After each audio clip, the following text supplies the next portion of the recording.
തദ്ദേശ തെരഞ്ഞെടുപ്പിലെ കോൺഗ്രസിന്റെ വമ്പൻ വിജയം വി.ഡി. സതീശന്റെ ഗ്രാഫ് വളരെയധികം ഉയർത്തിയിരുന്നു.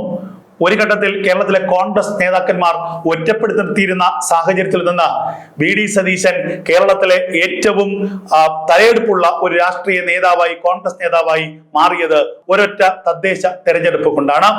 നിലപാടുകളിലെ കാർക്കശ്യം, പ്രത്യേകിച്ച് ശബരിമല വിഷയം കേരളത്തിൽ അങ്ങോളം ഇങ്ങോളം ഇടതു സർക്കാരിനെതിരെ, പിണറായി സർക്കാരിനെതിരെയുള്ള വലിയ ഒരു തെരഞ്ഞെടുപ്പ് ആയുധമായി ഉപയോഗിക്കുന്നതിൽ വി.ഡി. സതീശന്റെ പങ്ക് വളരെ വലുതായിരുന്നു.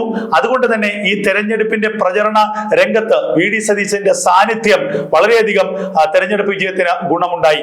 അങ്ങനെ ഈ തദ്ദേശ തെരഞ്ഞെടുപ്പിന് ശേഷം വി.ഡി. സതീശൻ തന്നെയായിരിക്കും നിയമസഭാ തെരഞ്ഞെടുപ്പിൽ കോൺഗ്രസിനെ നയിക്കുന്നത് എന്ന ഒരു പ്രതീതി സൃഷ്ടിക്കപ്പെട്ടു.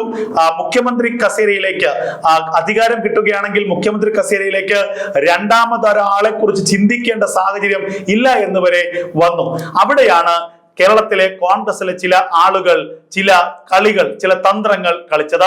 ആ തന്ത്രങ്ങൾ മറ്റൊന്നുമായിരുന്നില്ല, കേരളത്തിലെ രണ്ട് പ്രമുഖ സമുദായ സംഘടനകളെ വി.ഡി. സതീശന്റെ എതിരാക്കി.